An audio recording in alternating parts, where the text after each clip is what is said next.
displays an out of the gate ether argument from FED episode 1702. Well, we have electromagnetic waves that we can show, and either it has a medium that it's waving through, or it's waving through nothing, which is an asinine claim. So we have electromagnetic waves, which this moron thinks is light, waving through a something medium because they can't wave through nothing. Therefore, his something medium is ether. Then he gets a bit more specific. Basically, if you have a vacuum chamber, which it does still have some molecules in it, right? But you have all kinds of electromagnetic fluctuations that you can measure and detect within that. And so it's like, what's the energy traveling through? Now we have a vacuum chamber, the ones we trip over when we walk around in nature, with electromagnetic fluctuations in it, which this idiot considers light.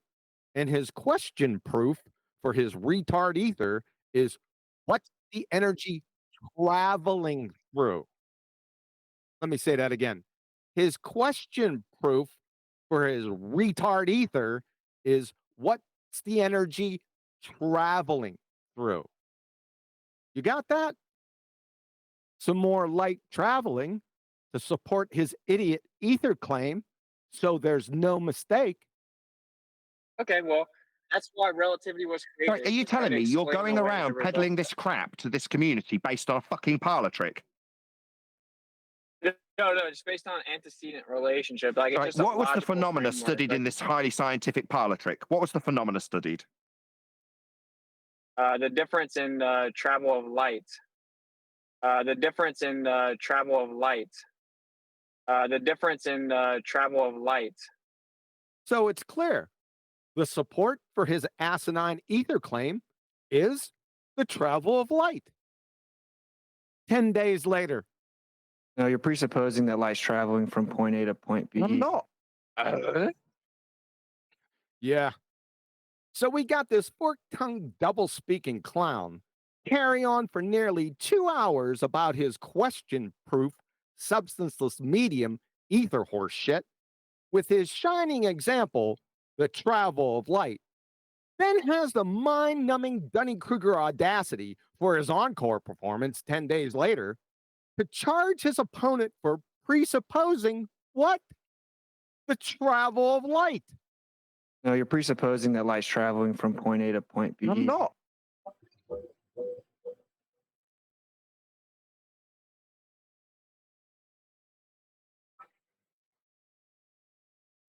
You got it? Got it. Did you want me to give you some numpties in Discord to talk to? You can after that. That's fine. I mean, are you happy chatting amongst yourselves, or would you rather I went and got you some Discord folk to talk to? Up to I don't care. Open it up to Discord because I've got to dip in and out. I've got somebody popping around, so I'm not fussed. Yeah, I was actually gonna go.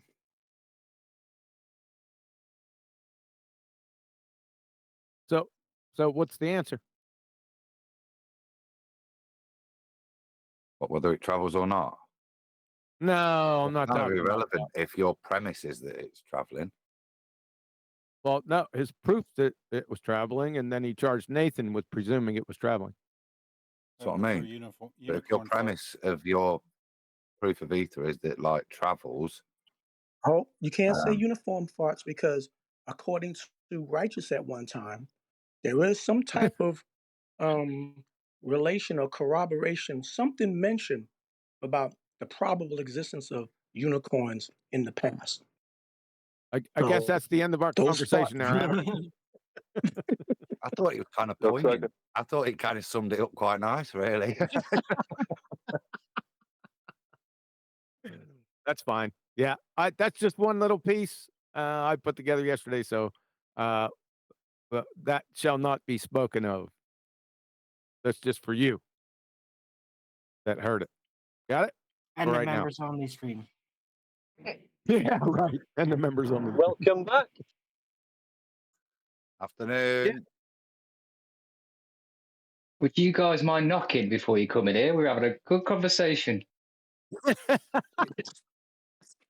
So were we. And I Right. literally Yeah, it was paused for getting good breath fun. when it joined. Like I said, D-Rose, I think, finished my paragraph for me. It was quite nice with his analogy.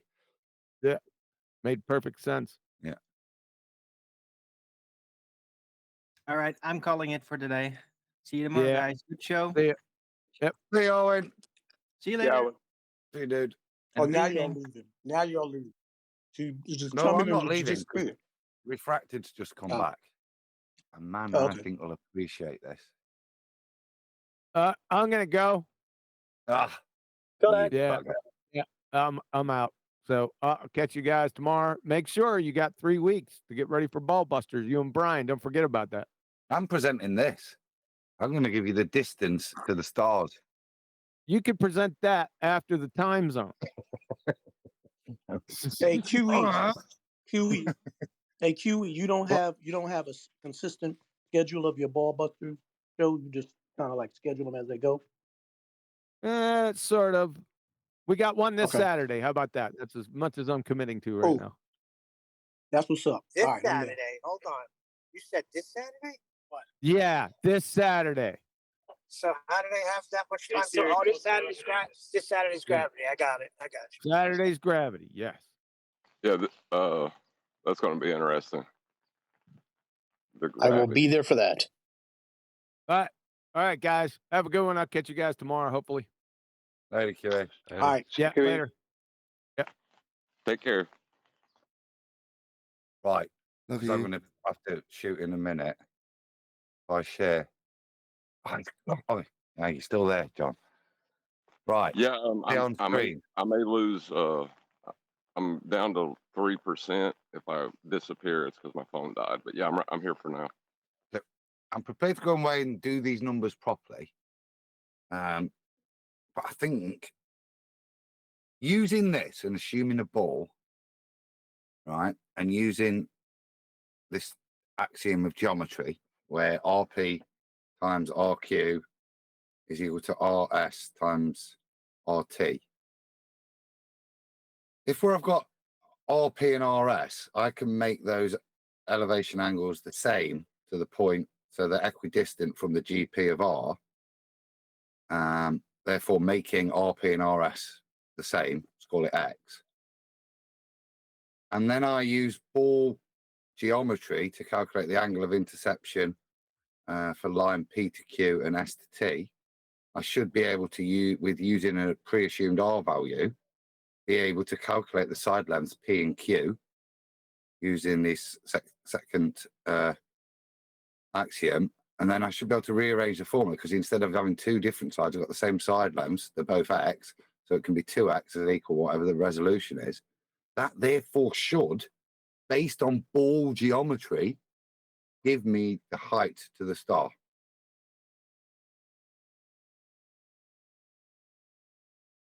The thing that no one's claiming. Exactly. I'm not claiming it. I'm forcing it upon them.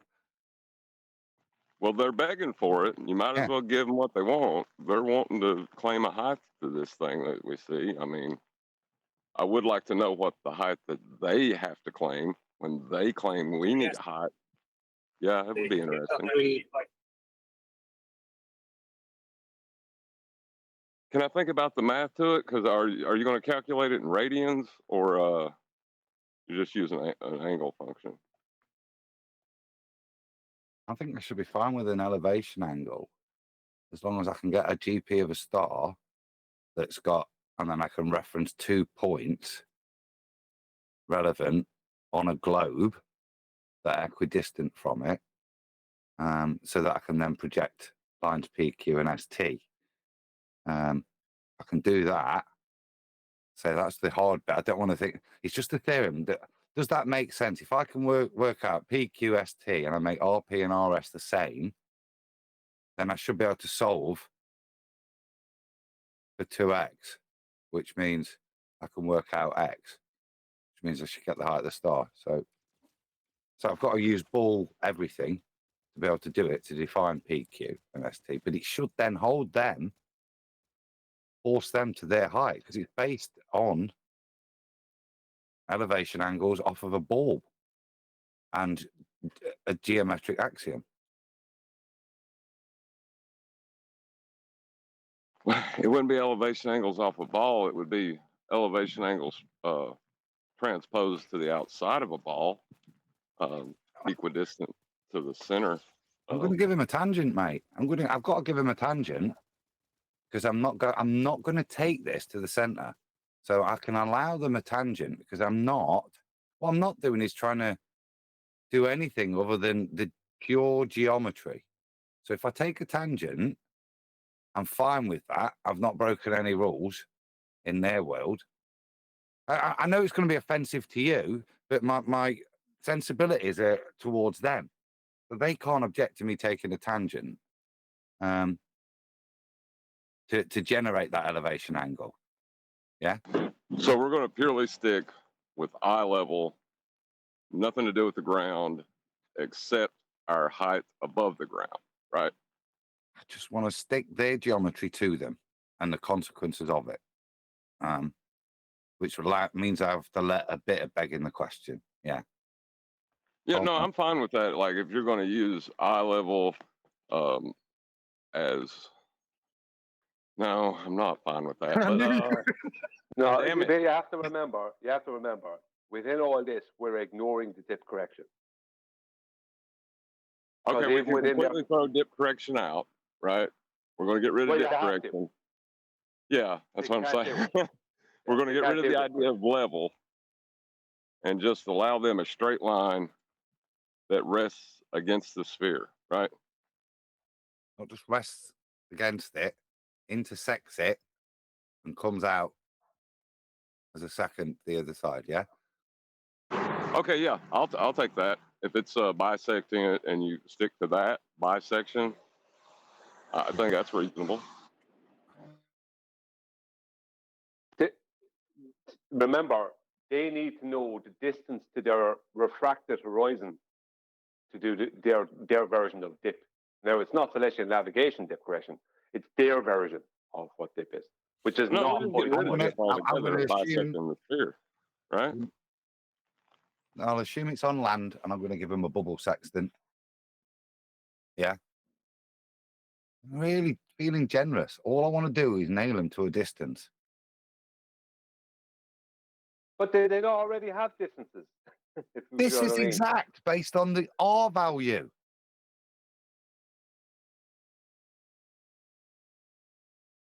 But this was my original point with triangles McKeegan.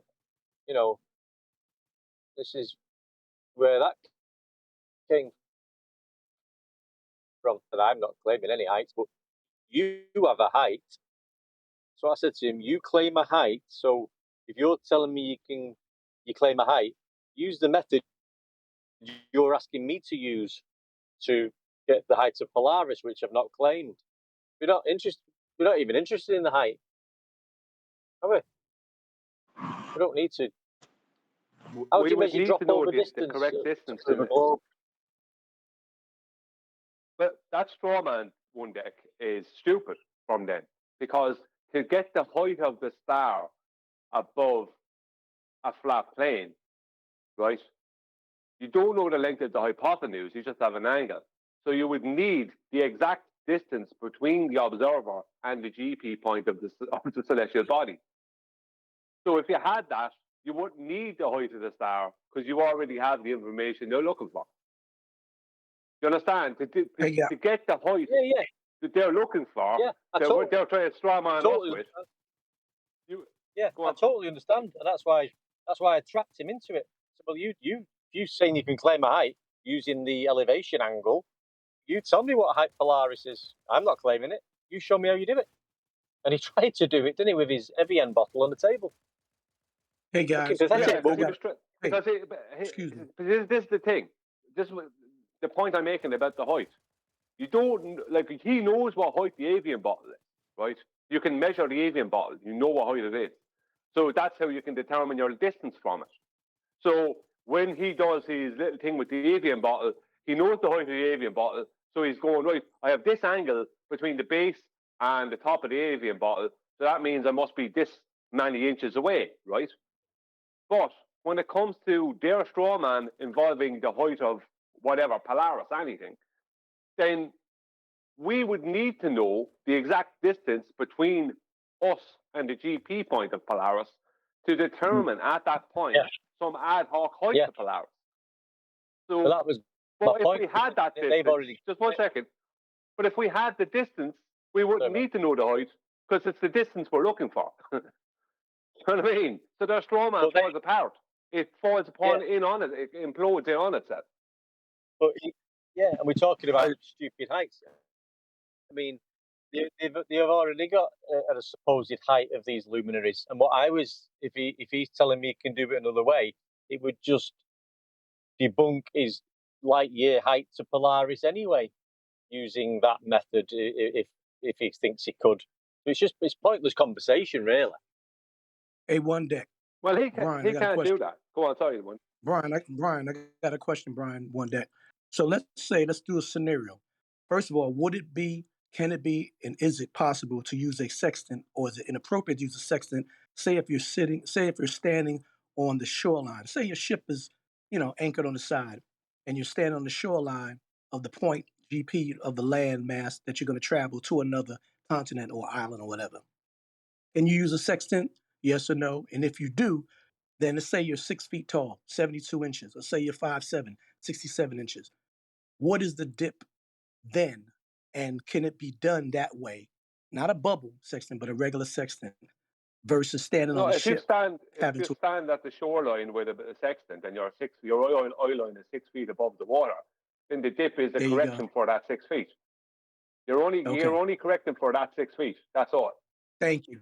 All right, I'm just trying to simplify because we always talk about on top of the ship, but nobody ever talked about standing on land, doing that.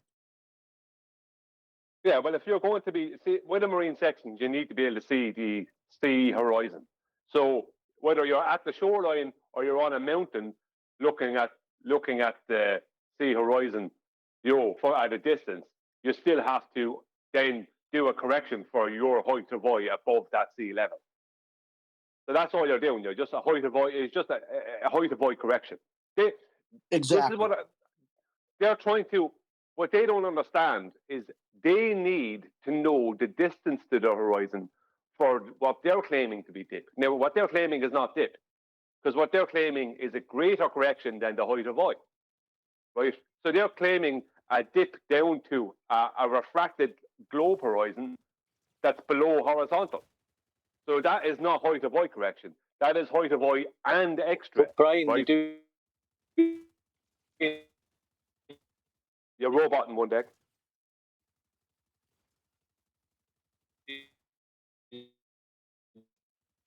Yeah, he's transforming. Before you guys go on, I just want to know if Adam's going to be using a chord length through the sphere and give him the distance over the circumference of the sphere, or if he's going to be using the distance as the chord and then just leave the circumference unlabeled, or the arc length unlabeled. I'm probably going to have to calculate from the angles the circumferential distance and then calculate the straight line chord length based on that circumferential distance. But that's what I'm saying. That's just the basics in it. I'm going to have to generate that chord, that circumference or that arc section based on the angles that are generated from the elevation angles at a tangent, and then I should be able to calculate the point of intersection on the other side of the circle, which means I should be able to calculate the chord length, which is the thing I need from the ball. It's the distance I need from the ball to be able to calculate the height of the stars above the ball based on the angles of the ball. Yeah.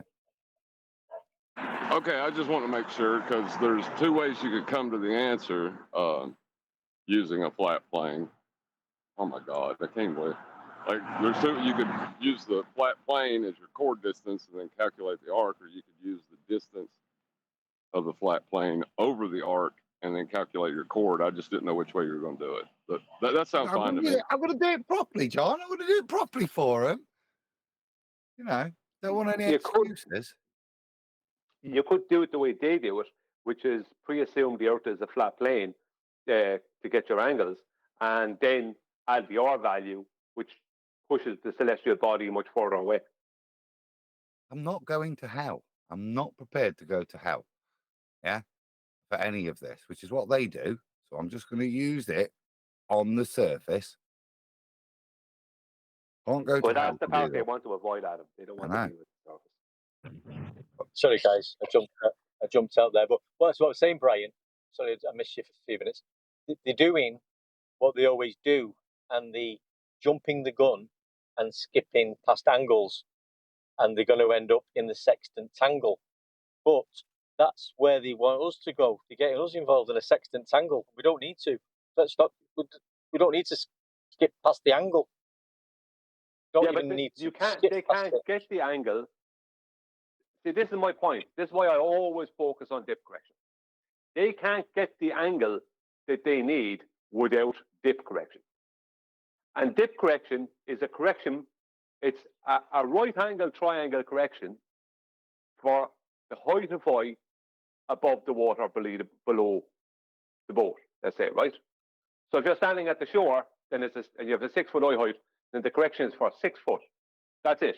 And every time you stand at that shore, that correction is always only for 6 foot. But their version, now this is not celestial navigation, this is the ballers, right? MC Toon, Ruhif, all these people, their version of dip correction is a dip down below that horizontal. So you can't solve you can't use the right angle triangle correction.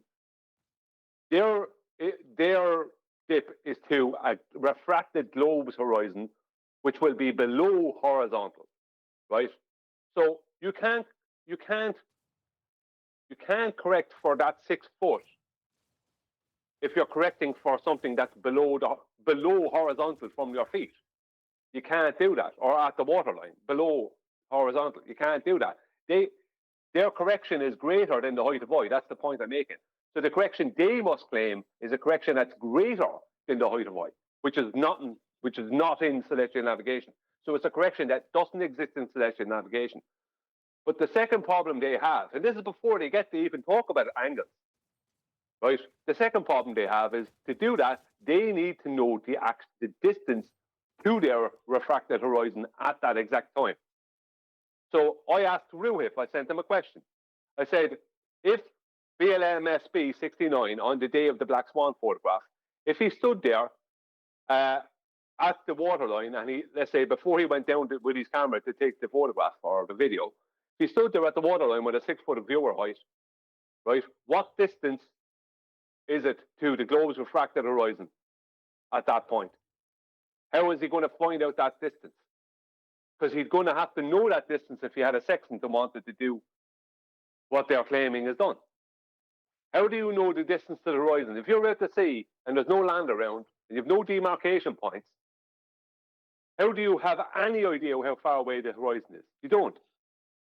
And they're trying to claim that the almanac gives you a distance to the horizon. It's complete nonsense. It can't give you a distance to a globe's horizon or globe's refracted horizon. Because the almanac is not a sentient being. Within their claim, they're claiming this constantly refracted position, which means that it's not a constant. It's only constantly refracted, but it's not a constant. So what you're looking at now as the horizon within their paradigm, and what you look at in 10 minutes' time could be two completely different over 6 hour calculations. So they can't do dip correction. Not only are they making up a dip correction that doesn't exist in celestial navigation, but the one they're making up requires them to know the exact distance to their refracted horizon at that exact moment, which is impossible. Brian, I know exactly what you're saying, and I've seen it in the manuals myself. I've seen it on the sheet. You know, the dip correction. It does. There's sheets on it in the almanac, which tells you.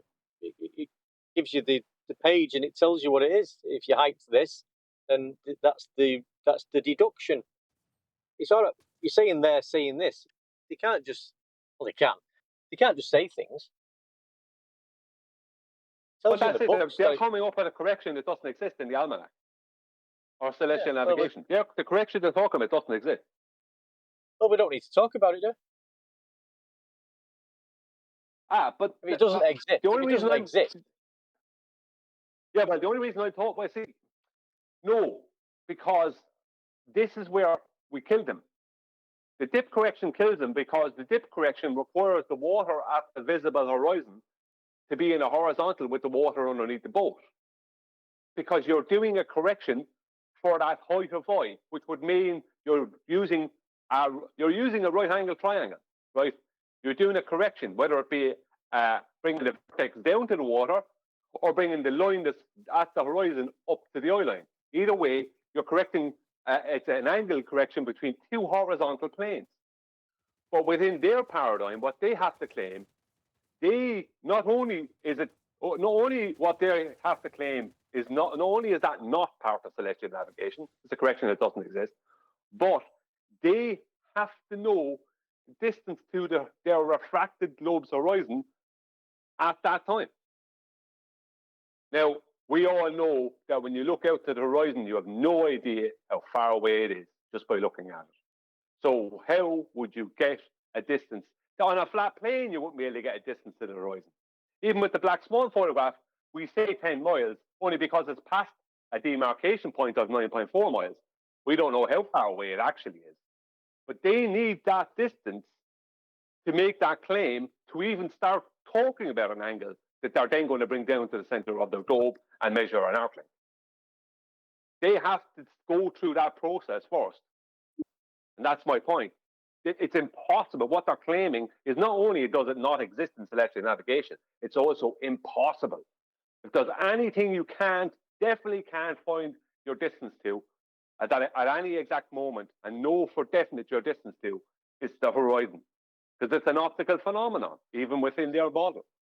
How do you find as I said last week, how do you weigh an inferior mirage? What's the weight of an inferior mirage? It's impossible. You can't weigh an inferior mirage. It's an optical phenomenon. The same way as you can't measure your distance to the horizon.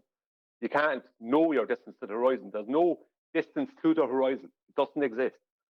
The only time that ever supposedly existed was within their geometric plane that only exists in their maths, not in reality.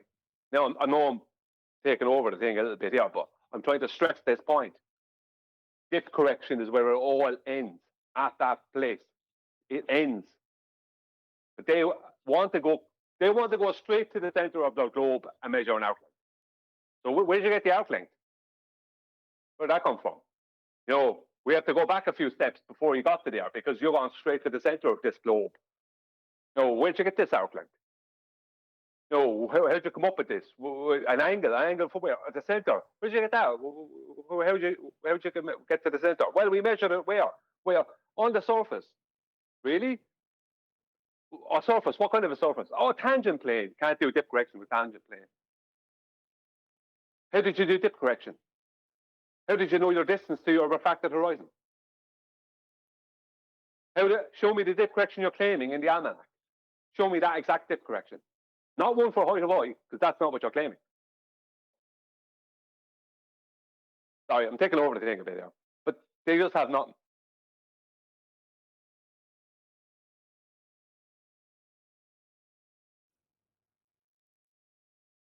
Rubber ducky. I'm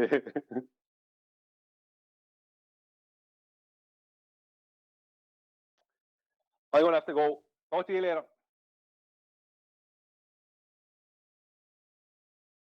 see you later, Brad. Thanks for the info, mate. Appreciate it.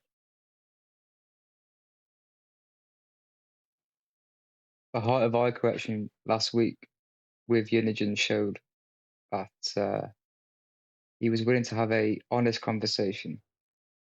And then the height of eye was introduced with the dip correction. And then suddenly his tactic changed to being a dishonest conversation. And then he left. I don't think he's been back since. So, rubber ducky.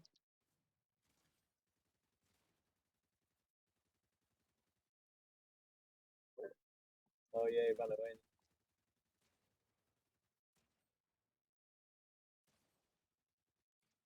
Did everybody on the panel leave but Nathan Oakley?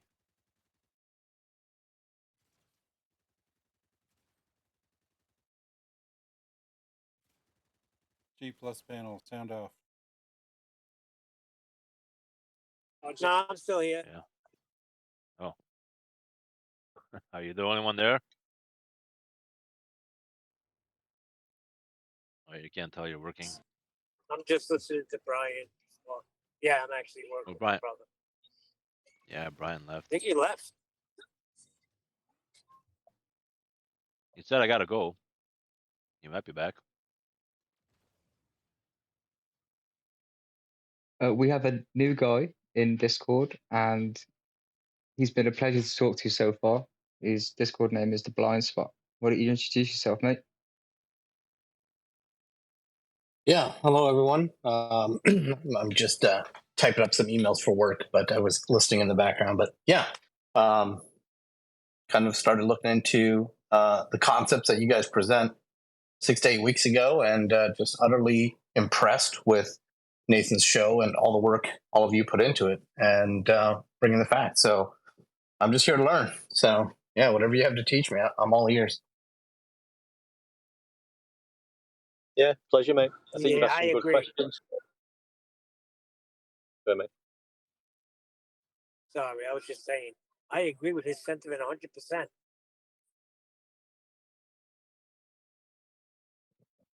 I've been binge listening to many back catalog episodes, so I'm getting to know some of your personalities just through watching those episodes. So it's good to meet you virtually, Neil, and everyone else. So, May I ask how you got yourself here? yeah, I kind of was explaining that earlier. I actually had to go on a work trip. Well, let me take it a step back before that, because I think it's important to the story, which is I've always been open to the, we'll say, controversial ideas. Let's just put it that way. I'm not even going to say conspiracy theories per se, but just alternative narratives, right? That you might hear out, whatever, in the ether, no pun intended. And so I was going on a work trip to New Orleans, Louisiana, with a colleague of mine, and we always talk about different conspiracy theories or whatever he just wants to chat about. And he said, man, there's something that whenever I tell everyone, they kind of laugh at me and just laugh it off. And I'm like, oh yeah, what's that? And he's like, well, let me put on this podcast. And so he put on a podcast called The Flat Earth Files by a guy named George. And so we listened to that for about 5 hours there and then 5 hours back. And like I was telling the group earlier, it's an okay podcast. It's well done. He's very amiable, right? He's kind. But throughout the podcast, we'll say several bald assertions, right? Which is always frustrating for me. I like to think that I have some analytical thinking skills, critical thinking. And so, but one of his guests mentioned Nathan Oakley in passing. And I was just like, man, there's got to be some other resources. And ironically, when I typed in is the earth flat or whatever, it came up with the episode that you guys reviewed today, the dude with his bike and the two sticks. And I watched that for about 30 seconds before. Yeah, no, it was literally the first video I was ever presented on YouTube was that dude's video. And, so after, I watched it for about, I don't know, maybe, let's say I watched it maybe 3 minutes. I just couldn't stand the guy. He was annoying the shit out of me. So, and, so I took some looks elsewhere, but I heard Nathan Oakley in passing. And when I came to watch the shows here, at first, I got to be honest, it was difficult to sit through because I wasn't quite understanding what the format was, right? There's like this pre-show, right, where a lot of guys were just like, seem to be talking randomly, right? Then there's like the show where it seems to always be a video review and this after show. So it took me a while to kind of learn who's who, right? Because there's a lot of you talking on the panel and whatnot.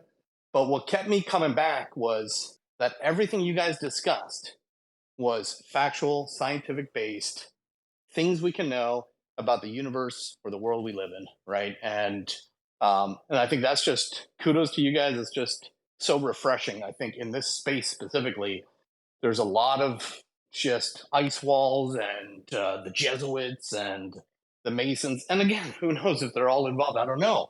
But the fact that you guys don't necessarily just make those bald assertions without backing them up, I think that's what's brilliant about the show. It's always fact-based, no BS. What do we know? What can we prove, right? What's the truth? And so I just really enjoy it. So yeah, you've sucked me in. as opposed to being sucked out of a sky vacuum, right? That would be the yeah. Touche.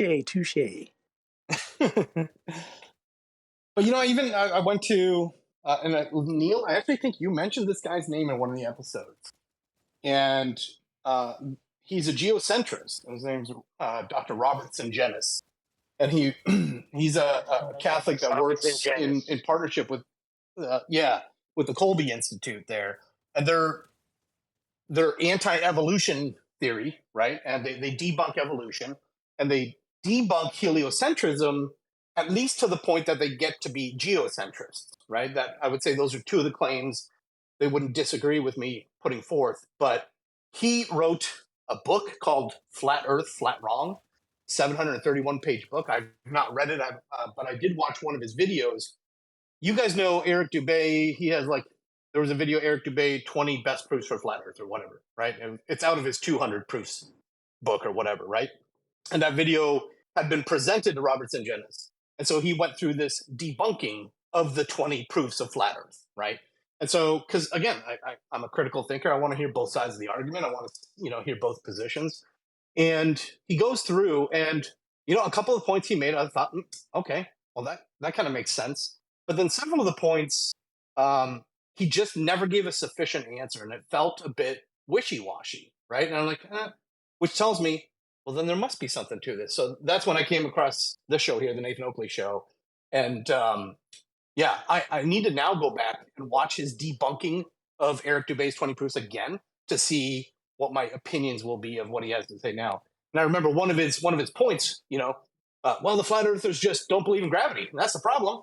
Right. And now, having learned a lot from you guys, a lot more anyways, that's not a good counter argument, since gravity isn't proven, and not even the high priest Neil deGrasse Tyson knows what it is. Right. So that can't be a good counter argument. Yeah, sorry, Brian. Just to stop you there while I remember, mate. Just a very quick question. It's a very important question. Did you get here via the algorithm or by hearing Nathan Oakley's name on another channel? Nathan Oakley's name in passing on a Flat Earth podcast. So definitely would never have found this had I Googled it. You know what I mean? Now, that being said, I think if I think back to it, when I was YouTube searching, not Googling, but YouTube searching Flat Earth or something like that, I'm pretty sure maybe it was Dave McKeegan or Professor Dave or someone had Nathan Oakley, debunking Nathan Oakley or something like that in one of their titles. So I think I had also seen his name in their algorithm. Do you see what I'm saying? Like, in other words, the anti-flat Earth, one of them had done a debunking video or something. And so I think I had heard his name a couple of times, which made me go search it out and find out just what who Nathan Oakley was. Hey, let me ask you a question. Can you hear me? Yeah, of course. Okay, so can you hear me? I can't talk long. I gotta go. Yeah, I can hear you. But let me tell you something.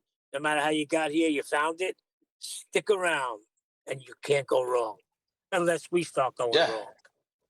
Yeah, no, and again, there's no bullshit here, and that's what I love about it. And between Adam and Brian and QE and Nathan and all you guys, I know those are just the names I hear all the time, so I'm not trying to leave anyone out.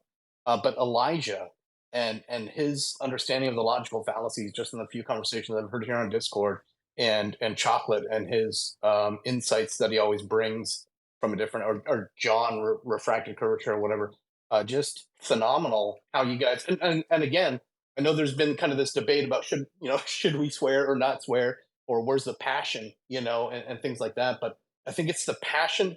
I think Arwen has a point. It's what really tells me that you're not just regurgitating a bunch of your own frickin' talking points, because you're willing to disagree and argue with one another. Why?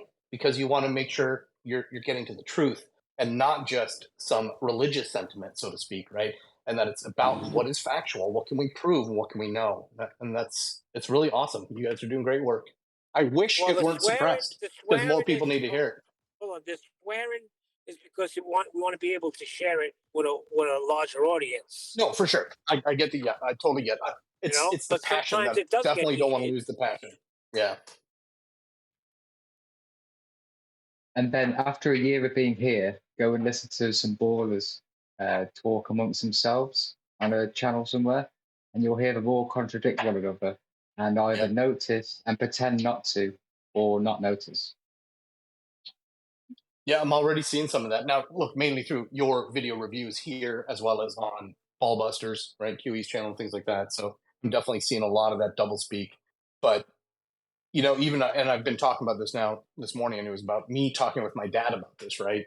And even just hearing the rhetoric put forth from him. And again, it's not like it's his rhetoric. It's what we were all indoctrinated with since we're born, you know, like since we're in kindergarten. I think probably everyone here probably shares a similar sentiment to me in that, look, it just took me 40 years to get here, so it took me a while, but that's probably because it was right suppressed or whatnot. So, and again, yeah, this is just anathema, right? Flat Earth is just anathema to the heliocentric religion. So you will be punished. You will be fought at every point because you are a heretic as a flat earther to their religion, and so it's always going to be an uphill battle for sure. But I commend all of you for sticking with it and doing the work. I think that's the important piece that I see here that I don't necessarily see on other flat earth channels. I hear a lot of, and again, I'm sure they're well-meaning, and at least they can see some of the truth, but it's a lot of, in fact, there was I think it's on Nathan Oakley channel. I saw a video about, you guys probably know what I'm talking about here, but the trees, there are no forests, right? About Devil's Tower being a tree stump, right? And I already knew this going in. Well, no, I shouldn't say that. I thought going in, I'm curious what Nathan's going to say here. And after they all kind of did the beginning roundtable and they all talked about, yeah, maybe there were, you know, these massive giants and who knows, and maybe there are no whatever. Nathan's first comments out of his mouth were, look, I might be the only skeptical one here, but it kind of, you know, and then he showed the picture of the termite mound or whatever he had there, right? Like, guys, it could just look like that, right? And but again, what does that present, or what does that mean? It means it's not just Baldasser. What can we prove here, right? And we can't just go down these rabbit holes. As fun as that is, and again, I'll do that any day, right? We can go talk a conspiracy theories. It's enjoyable, it's fun, and there probably are some real truths within all of those. But what can we know? What can we claim? And what can we prove? And that's what you guys do so well. So, anyways, hello. I'm the blind spot. Hopefully, you'll see more of me. Well, the reason I asked how you got here is because that's proof of YouTube censorship of this channel. Oh, 100%. Yeah.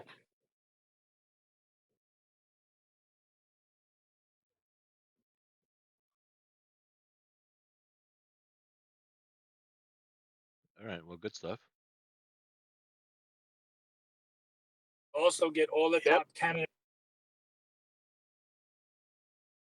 Neil?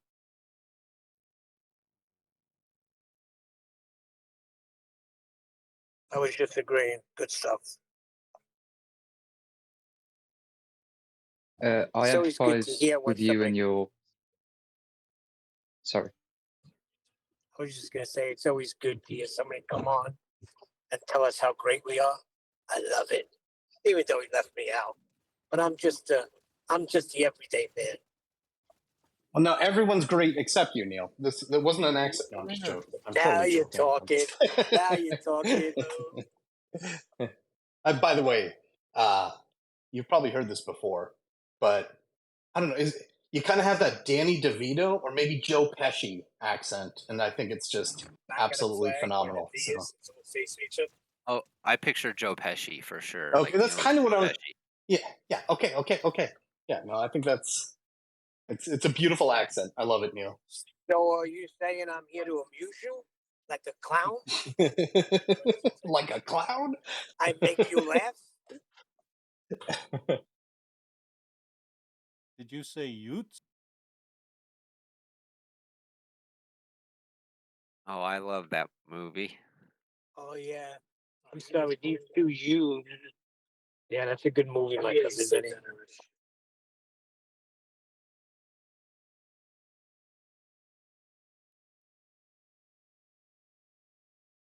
Yeah, Nathan is a.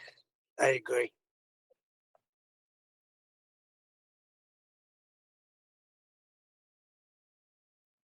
I was going to say I empathise with you in this situation with your father because I experienced the same with my grandfather. He's in the position where he understands the arguments and the housekeeping questions. Although he doesn't watch the show I present to him, and he understands them. It's the lie that he can't get over, and so he always reverts back to some basic rhetoric that we've already been through at some point. So it's But more the why would lie they than the lie? argument. Yeah, no, 100%. I think that's probably where my dad will end up, to be honest. I mean, he does respect me as well. He knows I'm a fairly intelligent person, right? And I'm not, um, like they would always accuse flat earthers of, right? I'm not crazy, right? These are just facts, and let's go look at what we can prove. And he has a quite rational mind as a mechanical engineer, so I'm definitely making him think. But I don't know if it'll ever get past that. But as long as I can make him think, and then look, you can take it from there. Here's the evidence, and obviously, I would I would hope that he would come around, so to speak, come around or come over. Yeah, I don't know. But yeah, you get what I'm saying. So totally get it. Yeah, with friends and family, tiptoe carefully, and then when you've listened to the show enough and you understand the housekeeping questions and the intricacies of the arguments and where the person you're talking to is likely to go or where you can lead them to, you can go out and have fun with strangers. You know what I mean? When you're really feeling confident, a bit cocky, and you can bully them, man. You can slap them about all over the place.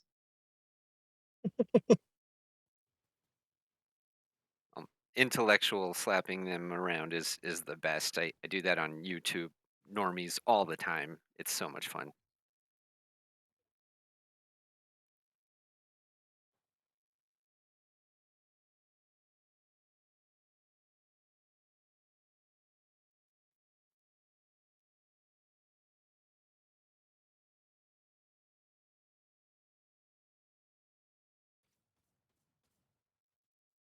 Well, see, Nathan is he's busy doing stuff in his place, I guess. He hasn't been chatting. That means he wants us to chat.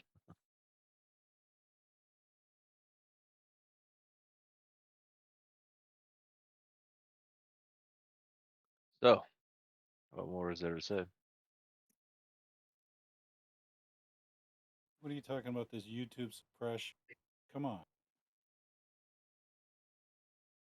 Only took me years to find Nathan Oakley.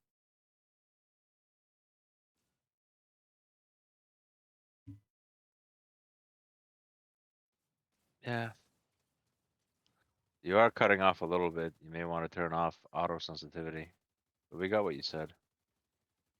Who, me? Yeah, like the end of your sentences were getting chopped. And start. I wonder why.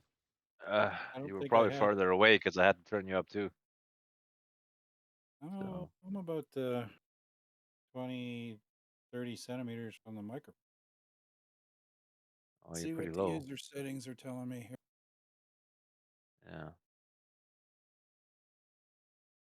Turn auto sensitivity off, and then maybe turn what do I call it? Let me check and look. Yeah, make sure your input volume is all the way up. At least I have mine all the way up. Should it be all the way up? Output volume is what you're hearing. Input volume, definitely. Yep. Okay, and then auto sensitivity, you got that turned off, or I've got that turned on. all right. Yeah, Well, this you're is just low then. turned on. This is auto sensitivity turned on. This is with it. Yeah, it was actually cutting with it turned off. So you gotta lower the bar maybe. But enough tech stuff, I guess.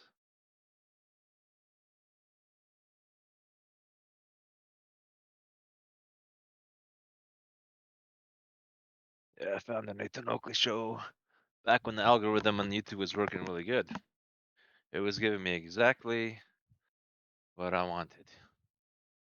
I remember I watched a debate show with it was like three, I don't know, university students or college students, right? Against Ariel Landucci and three other FE guys. I think one of them was allegedly Dave. Allegedly David Ronducci and 2 other guys. So I watched that, and I had debate in the title, and because I had debate in the title, well, guess what? The YouTube algorithm was like, "Hey, we see you clicked something with debate and you watched it. Here's something else with debate in the title," and it was Nathan's show. I'm like, "Yeah, that was pretty interesting. Let's check this out." So that's how I got into Nathan's show. What would you guys say are some other good resources for the flat Earth debate? Right, similar to this, but maybe not the same. Right, some other good channels, some other good people that are presenting good evidence. Obviously, I know Quantum Eraser's channel as well, but what else do you guys kind of watch or check out? Flat side's all right.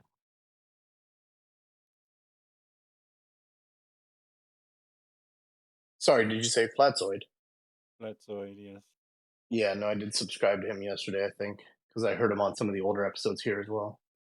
I think you're at the end of the line. Ever since I got to Nathan Oakley, I just kind of stopped checking out the other channels. Well, QE Yeah, is it's- definitely a place to look. Well, yeah, but Yeah. QB is like tied to the Nathan show, right? Yeah, yes and no. He's got his own independence on there as well. Right, but like you have QB on here and you have Nathan on there. It's like an extension of the Nathan show almost, and vice versa. But they do have different like styles, formats, so on and so forth, of course. Yeah, like Nathan will talk about the esoterics of flat Earth, and QE will talk about the physics of flat Earth. So a little bit different in their approach. Yeah. The dynamic Unfortunately, duo.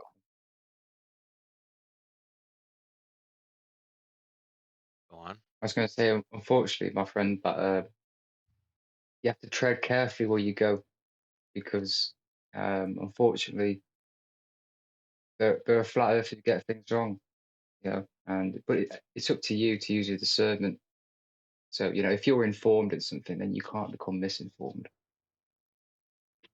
Uh, there's a few divides within the community, I'm afraid, unfortunately, and some of the flat earthers you listen to may not be part of the divide, or they just may not have the correct vernacular, and so they'll miscategorize and say science when it's a geometric argument and so forth. But the more you listen to this show, the easier and harder it will be to listen to other flat earth shows. Yeah, that's kind of what I gather already. So Well, at least I found the right place. What's that, Neil? I didn't say anything. That was pretty bad. Didn't quite make out what you said, Neil. Did you drop out and come back in? Is that what you were saying? So we could put the pipe hangers down to the drain. Yes.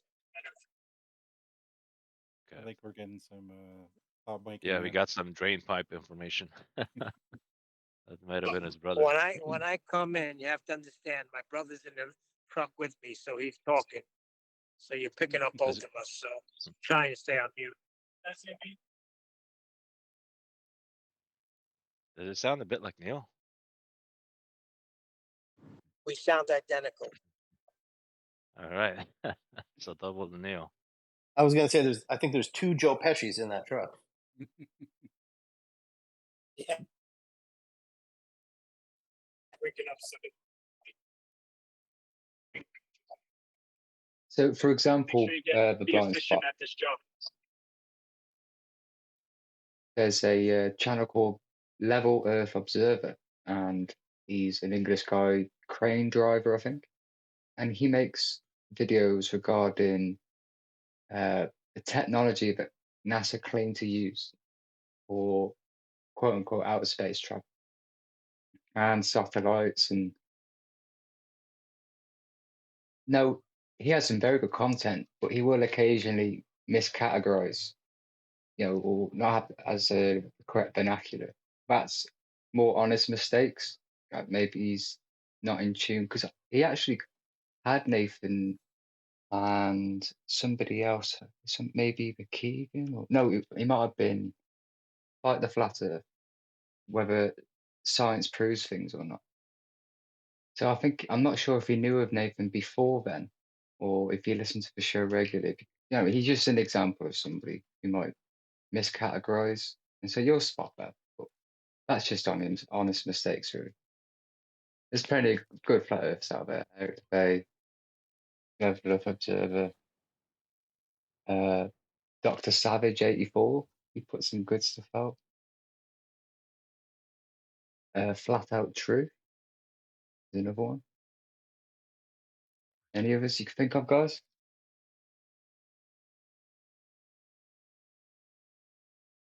What was that last one? I got Dr. Savage 84 was the last thing you said? Flat Out Truth. Flat Out Truth. Okay. Is there much collaboration in the community between channels, or is it only certain subsections within the community that will collaborate with one another?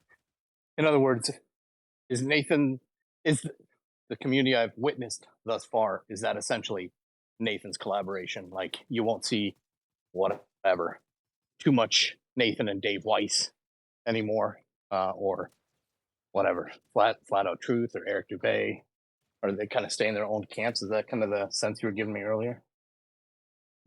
There's less of it now because people have their followers and their little islands built and the homes built. Whereas before, they were building the homes and they needed help. So everybody went around talking to everybody else for a little, I mean, it wasn't yeah a free for all, but there was some collaboration. I'd say there's less of it now, and there's more camps. So you won't see David Weiss here anymore at all, unfortunately. Whereas 18 months ago, 2 years ago, he'd pop in and say hello. But even then, it was only popping in and saying hello. But I will say, David Weiss, he has a good channel, and he's the reason I got here. So it's only fair of me to shout him out. David Weiss. Not enough money.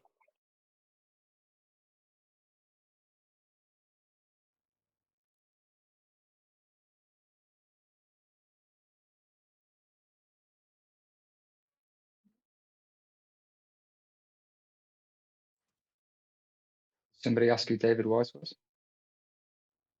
I said F. David Weiss. This year's been tough this year.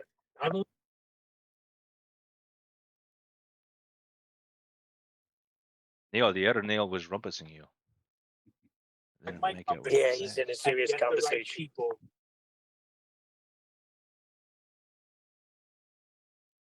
So you see the blind spot. There's an example of an unfortunate divide within the community. And Dave himself created that divide, and a lot of people don't have much empathy for him. Some people like myself do. That's. I guess from the outside looking in, right? Because again, 6 weeks, I don't have the history you guys have. So for someone who's newly interested and also excited, right, and somewhat passionate already for the topic, you hate to hear it, you hate to see it, right? Because especially when you're being suppressed by big media, YouTube, big tech, whatever, you're already fighting on one foot, right? Why sweep the leg of your fellow man, so to speak, when he's only standing on one foot, right? I guess that's kind of, you know what I mean? Yeah. Because they're talking nonsense, the other crews. Okay? I need to.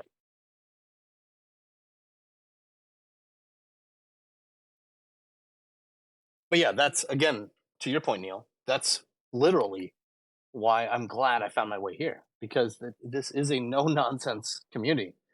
And again, I don't say that because I've watched a few episodes. I've been binge watching everything I can. I've probably easily gotten through 100 shows now in the last 6 weeks, just listening to them all day long. Flatzoid is? You know Flatzoid is? Yeah, no, I checked out his channel yesterday. Okay. In fact, I think you were on one of the episodes that I saw. Yeah. Say that again, Neil. I didn't catch that. QE? You say Quantum Eraser? Yeah. Oh yeah. No, I've watched. I loved his Professor Dave debunking playlist. That was excellent. I love watching his presentation stuff. Actually, that's a question. I don't know if he's.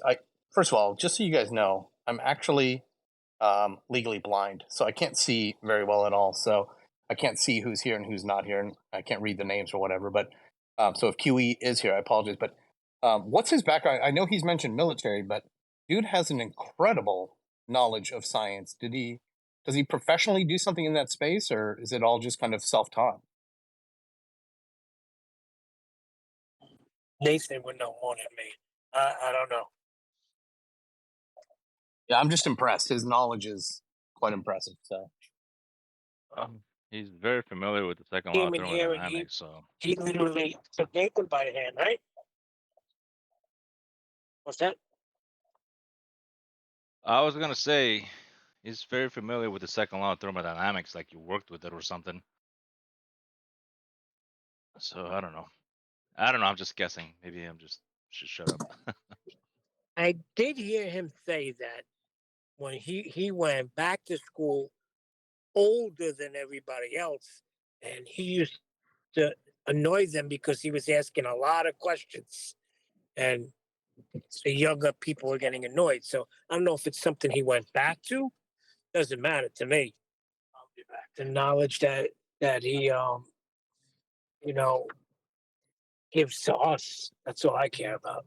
I don't care when he got it, how he got it. yeah, I'm just curious. It's impressive.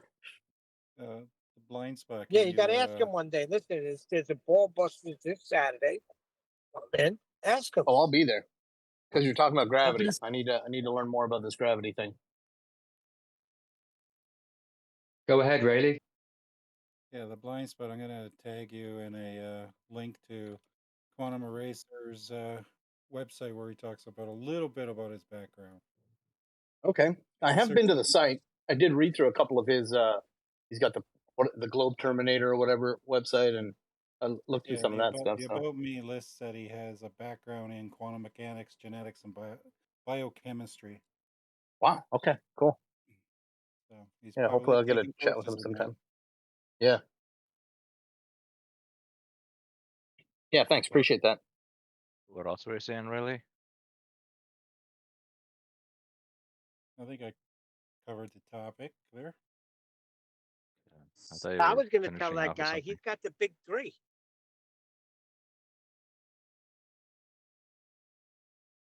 Sorry. You got to be a glutton for punishment if you want to learn quantum mechanics.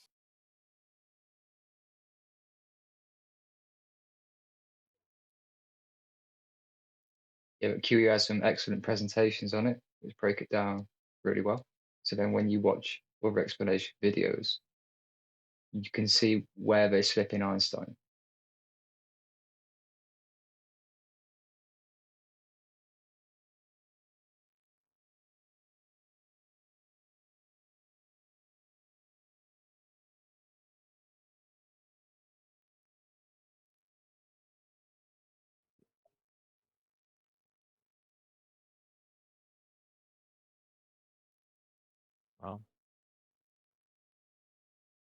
Well, the blind spot. I'm glad you're here. I was You know, good. I'll be honest, you have missed out on some good content. You know, but the thing is, all that content is now there for you, so you haven't got to That's right. wait It's all for it. archived. That's right. It's like binge watching a really good show that lasts 2,000 episodes, right? Nice. That's what it's like.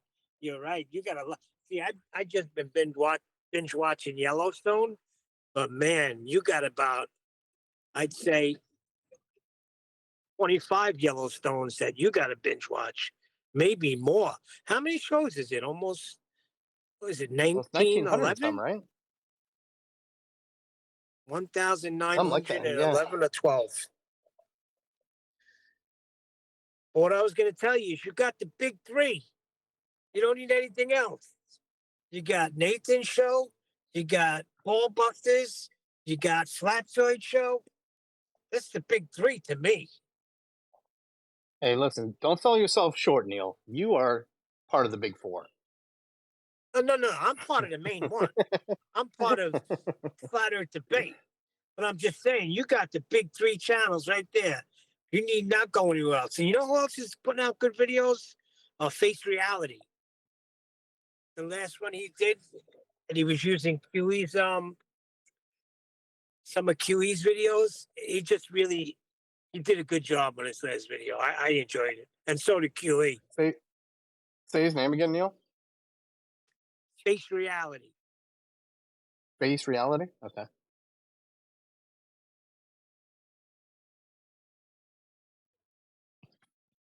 I'd also and I really, appreciate Black stuff. really, See this you black stuff have a here? channel with content on, don't you? And Righteous Course. Yeah, I've got a channel with flat Earth content on it. Okay, and Righteous, you do too. Yeah, but I focus on biblical, right? So I got some biblical cosmology videos, but after this, I'm gonna do some other biblical stuff. Yeah, no, I'd love to see it. I like the Bible. All right, well then subscribe. I love the Bible. Love the Word of God. And isn't it something how they came right in and right at the beginning, they started messing with the creation story. And now we're on a spinning water ball in a solar system. Brilliant. Really brilliant. Well, made for brilliant movies and video games. Even Nathan said it's really brilliant, this whole heliocentric thing he It confessed. is. That's what I'm saying, Righteous. It's very elegant. And who did Lucifer learn from? God. He was right there with him, right? So then you read Isaiah chapter 14, where it talks about Lucifer's fall. And what does he say? I will exalt myself above the heavens. I will be like the Most High.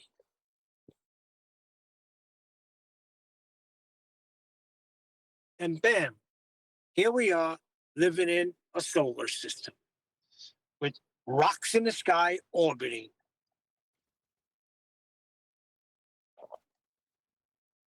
So you're saying that could be how he achieved this in his mind or something like that?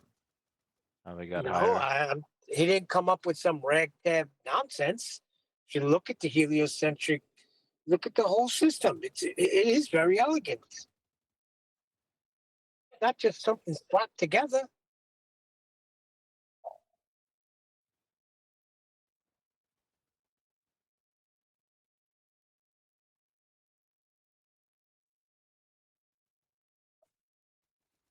It's just amazing how this thing took off and everybody's so immersed and engrossed in it. Like they don't even have a clue. Right? Especially the church, supposed church. They won't even look at it. They say the matter is set. The matter is settled. We looked into the science, and they won't even give you an audience. So they're basically saying, "We don't care what you looked into. We looked into it, and we're not going to discuss flat Earth." Well, that's the thing. When you're fully persuaded, you're not going to bother looking into it. And you honestly say, when you read the Bible from Genesis on, you ever come to an understanding that you're on a spinning water ball? Before I Does it came to even? FE, I read it and I never winked an eye. I don't recall winking an eye about it. But once I came to Right. FE, right through YouTube, and then I looked at it again, and I'm like, whoa, wait a second, how did this slip by? Right, like you would read. I didn't know what firmament was. I just read right past it because I was taught in school on a planet. I used it as the glory of God. Right? How God is so awesome that we're spinning right now, but we don't feel it. That's the awesome power of God. What is it? Not anywhere. It's not described like that anywhere in Genesis. The only thing you're going to get is Earth hangeth on nothing, and what's the other one? The circle of Earth. In what is that, in Job or Isaiah? It's in Isaiah, right? They're both Talks about Isaiah, a circle, hangs on nothing is Job. But the Right. Lord, he talked to Job about that. He's like, "Where were you when I laid the foundations of the earth? And what were Right. they? Exactly. And what were they fastened to? Right. So they So were what I'm fastened to saying is, something." right. You're proving my point. Is what I'm saying. They'll just look at that hangs on nothing, me and circle of the earth, and they'll tell you that that proves ball in space. What about Okay. everything else? Even though that doesn't say in any way, shape, or form ball in space, but what about everything else you read? Just in Job itself.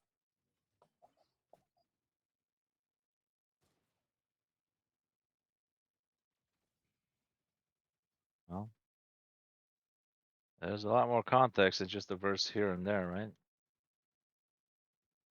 You would think, right? They tell you when you're interpreting scripture, you're gonna, it's scripture interprets scripture. Why ain't they using that same understanding for this heliocentrism nonsense? Right? Okay, Well, so I'm now not gonna. back up the scripture with that. Well, I'm not gonna say anything about it because I too quote mined and used the same verses everybody brought up over and over at one point until I decided, hey, wait a second, let's take a closer look. I was guilty of this stuff too, Neil. No. But Yeah. I'm not saying we're not, but in everything else, scripture interprets scripture. That's what you read. You read the context of it. What are they talking? Where were they at the time? What are they talking about? The region, right? Everything is important, right? But yet with this, Yeah. everybody will just go with those two things, and that's it. And the matter's settled. The matter is settled there, because he says he looked upon the inhabitants of earth, right?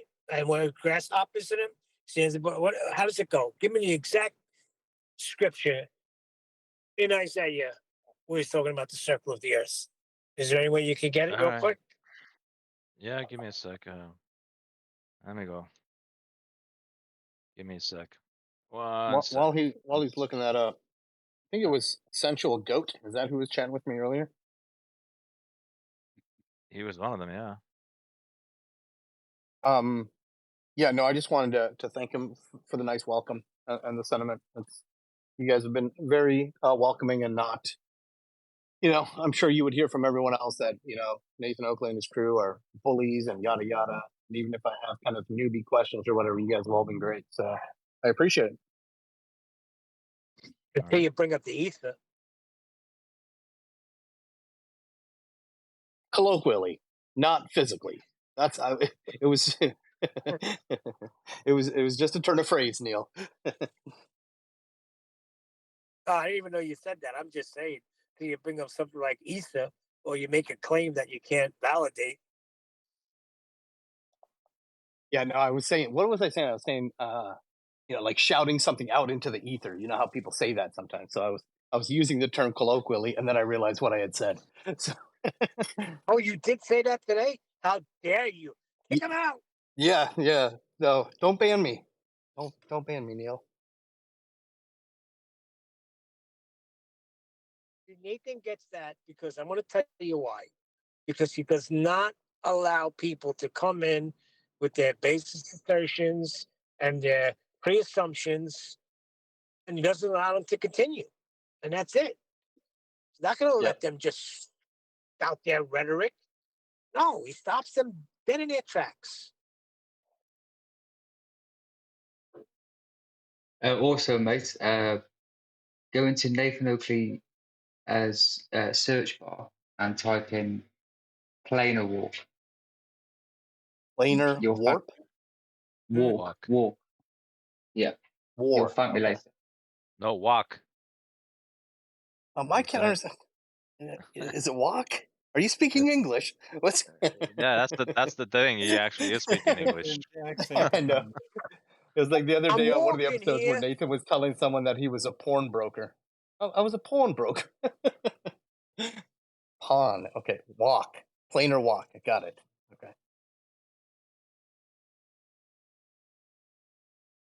Independent variable. Yeah, get the popcorn out, mate. Thank me later. Have a great time. Actually, Betty Here you does go. a good impersonation of him, right? Right, Chief? You ever hear Betty do an impersonation of a Plane of War? No, I haven't. Oh yeah, she does the independent Barry Boo. He's got a certain way he says One it, of or she says it. one of the best episodes I've seen so far was actually last night. And I want to say it was 1887. And you know how like once you're subscribed to your channel, you just like refresh your YouTube page. Sometimes it'll show you like older shit right from that channel. And so I was just getting ready to fall asleep and thought I'll throw this one on. I must not have watched this one yet, so I click on it, and it was the breakdown of someone. It was some guy's video where he was reviewing how Eratosthenes measured the radius of the Earth. And it was so freaking funny. I was laughing out loud at you guys, and especially when it came to them them measuring the distance between Alexandria and Athena or whatever, Aswan or whatever, via footsteps, having to count their footsteps like 500 miles. I just thought it was the most funny episode I'd listened to so far. Yeah, Yeah, I it was like didn't know how they measured 5,000 stadia back then with what? Special sticks? it was Yeah, sticks. Stadia, Yeah. right? And just when you listen to it, like and again, the video, I think you guys actually commended the guy because he was right. And then he says, okay, we have a few assumptions here. Number one, the Earth is a sphere. Like, yeah, of course that's your fucking assumption. Like it's just insane. You know, even when he's retelling the story, even though he's being relatively honest about it, like, do you not see the insanity of this story? Like, what are you even saying right now? And so they walked along the Nile to avoid the hills and valleys of the Sahara. So they probably had a few more steps because the river curved, and it's just insanity. But it was hilarious. You guys did a great job of reviewing it. Yeah, righteous. I found it. Let me read real quick before my brother comes back in the truck and sounds like me. I'm reading from Isaiah chapter 40. I'm going to start at verse 41. It says, "Have you not known? Have you not heard? Has it not been told you from the beginning? Have you not understood from the foundations of the earth? It is he that sits upon the circle of the earth, and the inhabitants thereof are as grasshoppers, that stretches out the heavens as a curtain and spreads them out as a tent to dwell in." Now, just explain to me where you get ball in space from that.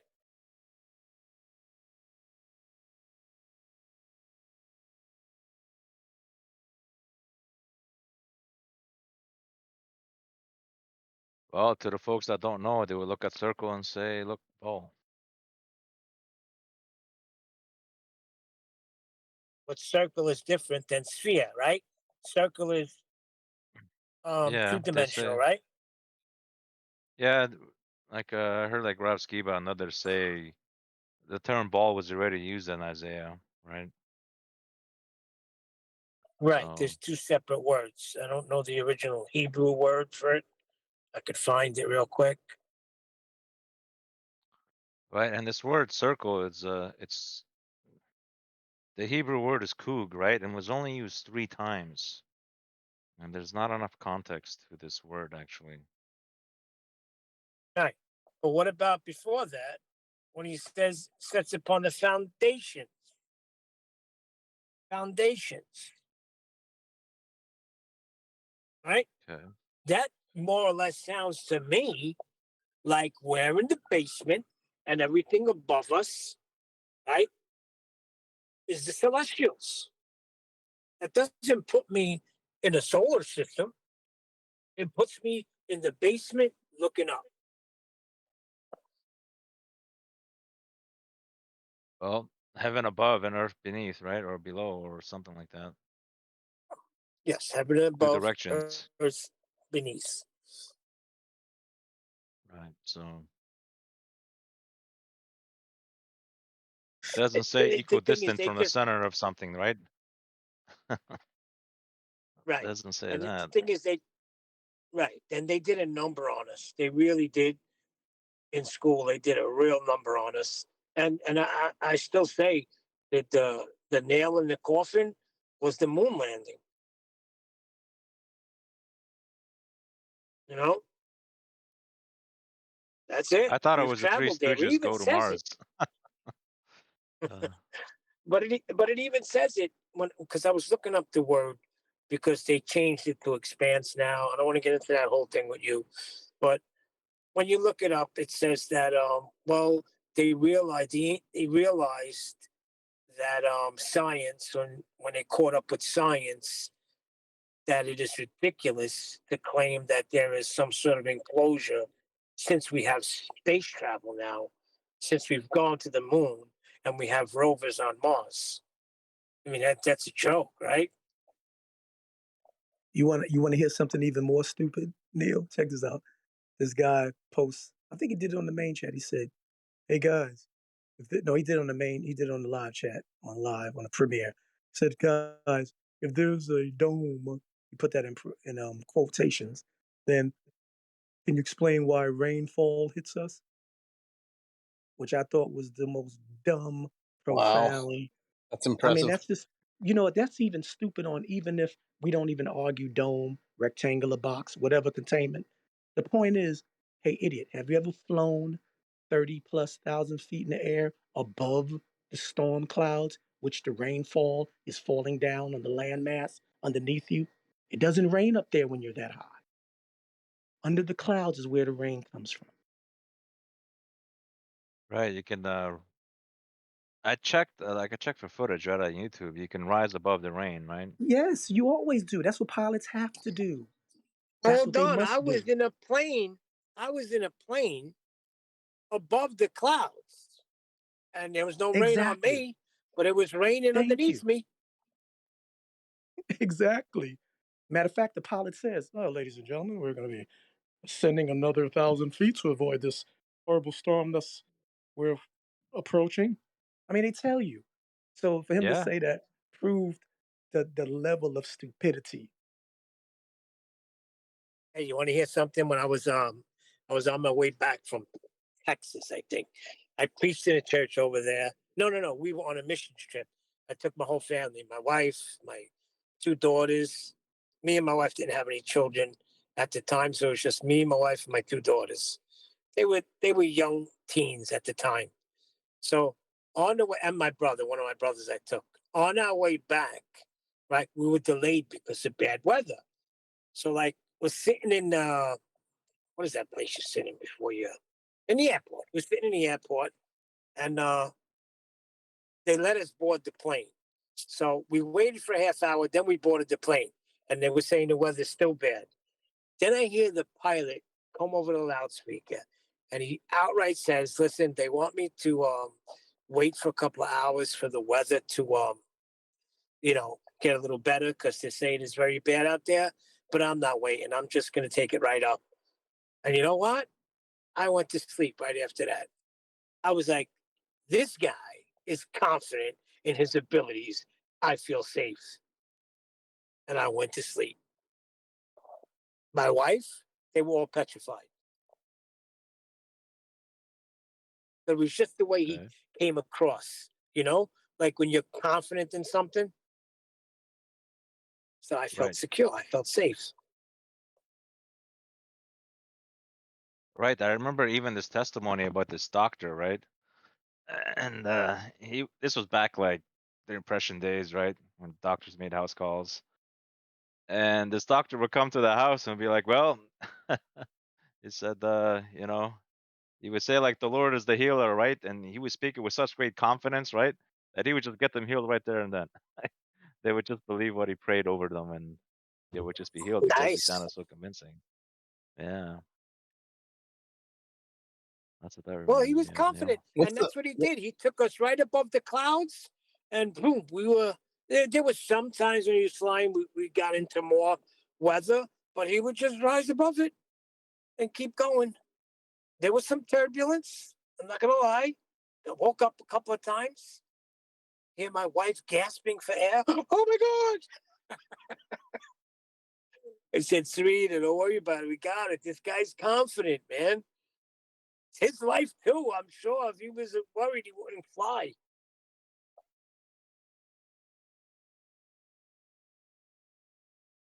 Right, if he wasn't, it would come across his voice. Yeah, He you would know, start sounding like your listen, wife, right? I've worked with guys like that in my field, and I'm starting to see in my brother's field, the HVAC, air conditioning. I'm starting to see how guys that know what they're doing have a confidence. Like I hear my brother telling guys what to do over the phone. It's like, check this. Why you're not checking this? Just listen to what I'm telling you. And when you get in a job with them, they're very hesitant on what they're doing because they don't have that experience. And I keep trying to tell my brother, you know, you have 25 years experience. They don't. They're in it 3, 4, 5 years. You got to be a little easier with them. They'll get to your level, but you're expecting them to do how you think. They're not thinking like you yet. But when you have experience, you're more confident. That's what I'm trying to say. Right. Well, I know What's the name of your channel, Righteous? Oh, it's just Righteous Force, just my name. Okay. Go on, really?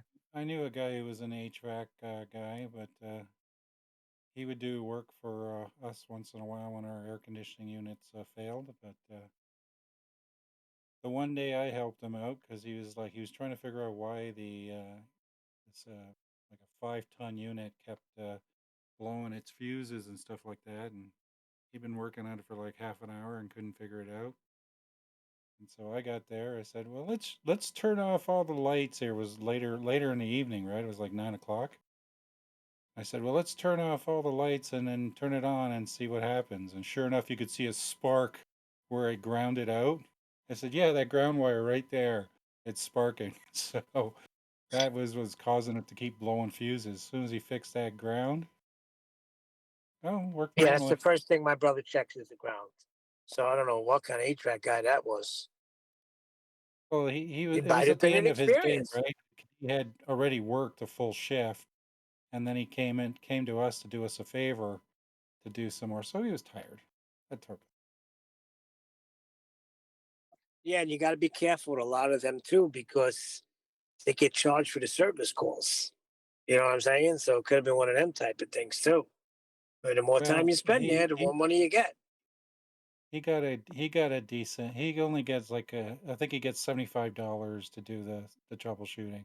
We had a deal with him, so like he knew what he was doing. Like he Jeez. fixed a lot of our stuff, but yes, so he was doing it more like a favor because he knew the owners. Jeez, that guy's cheap. My brother charges high prices. He has to. The overhead is Oh so yeah. high in New York. Well, he charges that basic fee and then any parts and stuff, and he also gets free beer. So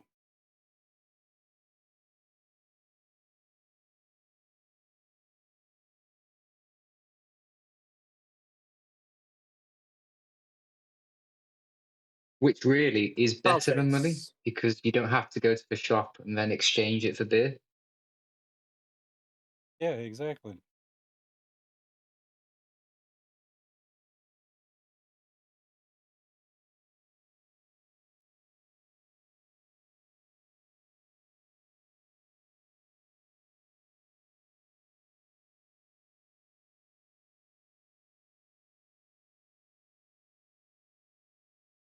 Oh, I was just looking through the photos of that video Nathan covered. And there it is, the right angle. It's everywhere in all the photos, that Tent posted. Anyways, sorry, derailed. Yeah. What does Bev think about the angles? Can we do anything with them? Hell with no. You could fall with an angle. He doesn't know what he's talking about. He won't. There's mountains and valleys. Oh, we're not talking about that. We know that. Yeah, topography is a different science. Yeah, Skeptical was in here recently asking that question, defending Bev, and he hadn't heard Nathan's rebuttal. So I presented it to him. I put the videos that Nathan had made about Bev in the main chat at the time. So look forward to see Defending what he has what? to say. Like defending Bev? Just explain to me what he was defending Bev on. What is Bev saying? Besides, you can do F4 with an angle. Well, he was saying that presenting the Earth as flat to normies is too triggering. So let's not say flat Earth. And then we explained to him why we use flat. Because the baseline is Oh, flat okay. and flat is an aspect which doesn't ascribe a shape. And he agreed with those things. And he said he'd need time to look, think about it. Yeah. And you got Rebel coming over here, agreeing with a teacher that you have to have the height of a star to do celestial navigation. That I very much enjoyed that. Yeah, but Rebel learned his lesson on that one. He changed his opinion. Good, he's good.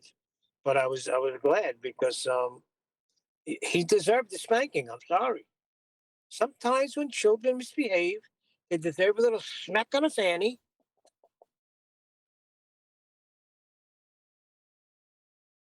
Especially when he said, No, "Yeah, you're almost there, Nathan. You're almost there." Personally, I think the worst thing he said was when he said, "You'll regret this conversation."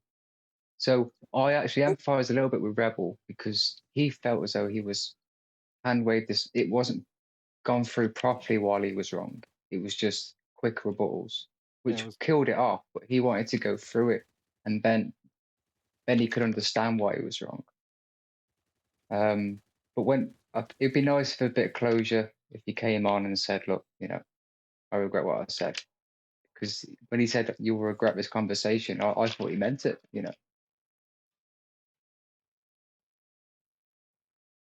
Wait, Rebel said that to Nathan? Yes. I don't think it was to Nathan. I think it was in the main chat to somebody else, wasn't it? I didn't I hear it. don't I'm think saying so. I don't I put it think he past him. said, "Nathan, you will regret this conversation," because he was claiming that you could get the height, that it is possible to get the height. Okay, I only seen. I recall it in main chat. I don't recall it on voice. Well, in reality, you're not getting the height of the star. But as Well, Adam was talking about, he's trying to get the height of the star on a sphere using the mathematics on a globe. So that's what they were talking about before. I don't know if he's in here when he was talking about that.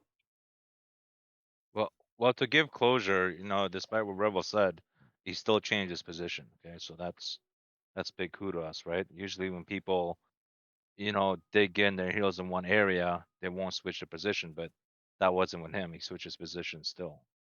So that's like a big kudos, right? Yeah, but we're only prior to that, privy to that, because we're in the Ever After show where he said that. He hasn't said that on the show, I don't believe. Well, it's on the show now. Listen, if he concedes, yeah, that shows you that you can humble yourself and admit when you're freaking wrong. That's all it is, right? If people would just admit when you're wrong and move on, like what's going on with Dell, just admit you're wrong, and then we can go, further. Not with his stupid throwing a bottle out the window nonsense. But Chewy says it all the time. That's that pride effing with you. It's also the fact that rather than saying, well, your premise is wrong, they'll say that you're wrong. So instead of going to the idea that you're holding is wrong, no, they'll use the generalized term, you're wrong. And then that's basically trying to attack a whole person's ability to understand things.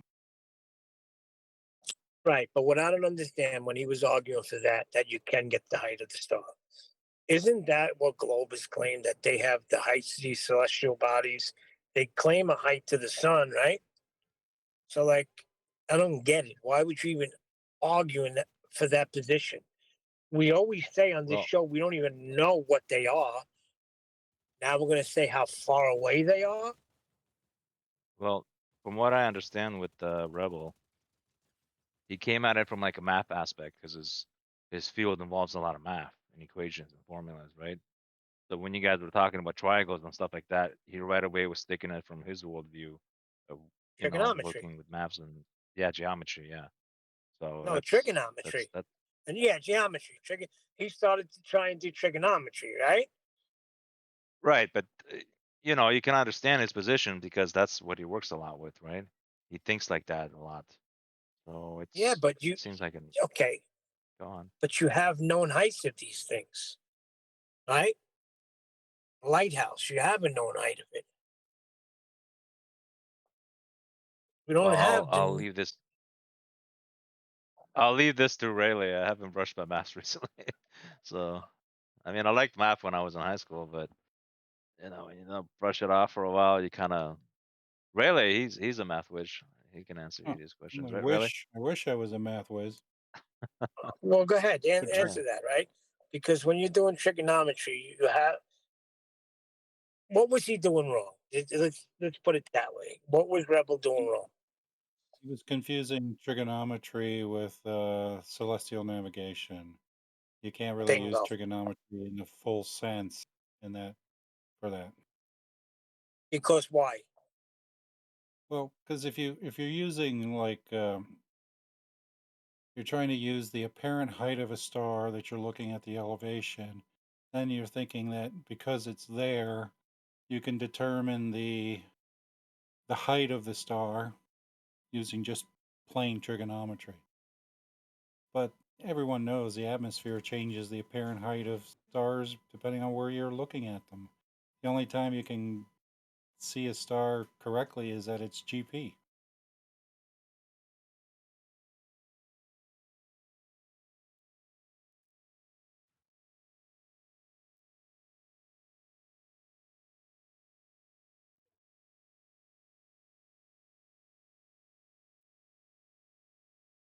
Okay, so I have a lighthouse, right? Now, I could do trigonometry on that lighthouse, right? Exactly.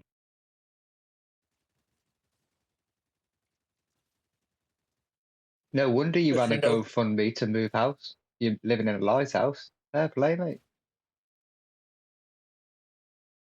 Yeah, the light was keeping them up awake at night.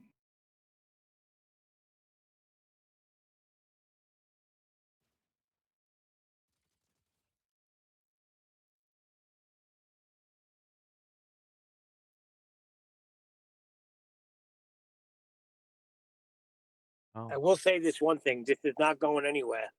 Like in times past, there may have been a movement. Now I don't know if it was authentic or not. Let's say Flat Earth Society, but how can I say it? I mean, how far is the conversation going to go, right? You would have to put out papers. You'd have to send them everywhere. But now you have the internet. Okay, so word is traveling a lot faster. So I do not think this is going away anytime soon. As a matter of fact, I believe we're in the destruction of the heliocentric paradigm. They're in a major shift here. And we're at the roots of it. We're at the beginning stages. It is going to let's put it this way. The heliocentric model is going to collapse like a lead balloon. Who said it was going away? So the question Oh, is, you don't where hear do what we they're build saying? Zion? That's what the ballers say.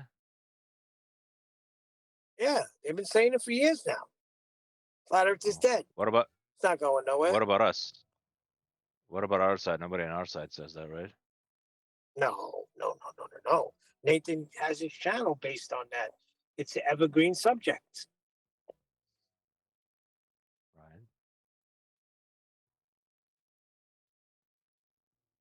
But what I'm saying is where information may have been held back, it's not being held back anymore because of the internet. Look, we're able to talk to each other. I'm in Brooklyn. You're in Canada. Wherever these cats are from. right? They're Canada Nathan's too. in the UK. Yeah, Nathan's You know what I'm UK. saying, right? Central is somewhere around there too. Yeah. Yeah, in the past, before the internet, in order to form a flat Earth club, you had to find members and write a newsletter, things like that. Is complicated. Yeah. Today, you just open a That's Discord channel. yeah, and that's if Less complicated than and that's if Discord. you're not. Sorry, what? Go, Neil. That's if you're not. No, I'm saying that's if you're not left to scorn, right? Back then, how would you even get? How would you even gain any ground? They'd laugh at you.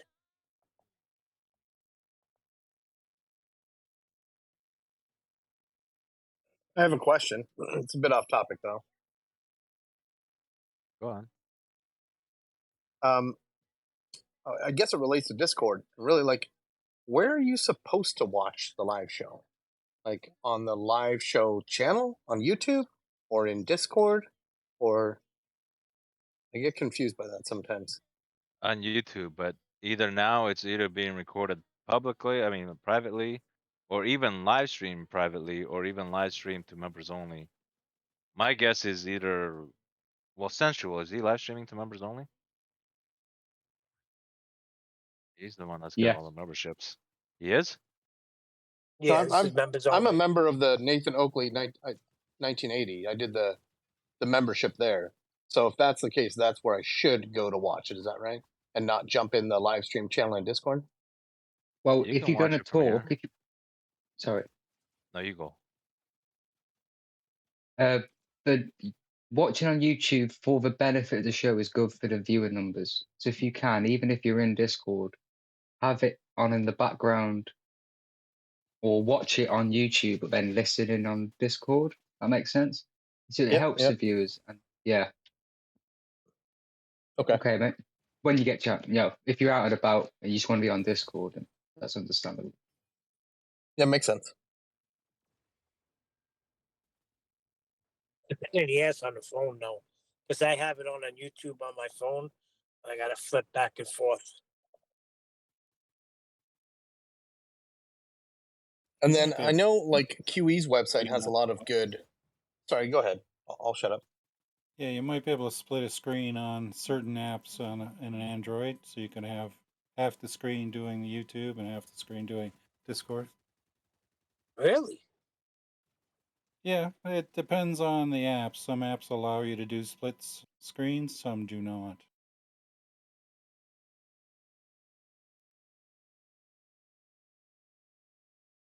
But if you're on a PC, you could have the show on and be on the show, right? Yeah, definitely. Yeah, because usually Nathan won't share his stream on Discord, whereas QE will on Ballbusters, because QE's a nicer person. Well, the only Exactly reason right. he Nathan's a uses prick. Discord is because when he plays certain videos, the sound does not go through Discord, which is bizarre. He's got that settings error or something that's going on. So Nathan's got it set up better, is what you're saying, right? Something along those lines. Right.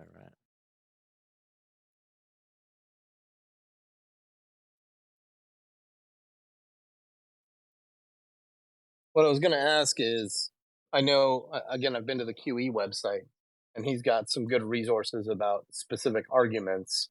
I think he kind of goes with the main three of spinning, like Coriolis space, the sky vacuum, and ball being elevation angle or celestial navigation, right? That's kind of the big three.